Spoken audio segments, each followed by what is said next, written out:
కదిలింది. దీనికి ఈజీగా ఏ పని చెప్తాం? కూరగాయలు కట్ చేయడం చెప్తాం. కోడలి పిల్ల వస్తున్నా అత్త. ఏంది?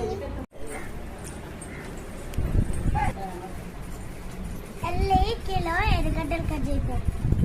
సరేటి ఎర్రగడ్డలు టమాటోలు అనుకుంటా. ఏం చేస్తున్నా వెళ్ళి చూద్దాం. ఇదేంటి ఎర్రగడ్డలు పోమంటే టమాటాలకు వస్తుంది. వెళ్ళి అడుగుతా. ఎర్రగడ్డలు అంటే టమాటాలు ఎర్రగడ్డలు అంటే టమాటాలు వస్తున్నా ఉంటాయని ఇచ్చినంత నేను ఎరగలేకపోతున్నా. ఉల్లిపాయలే. అయ్యో అవునా.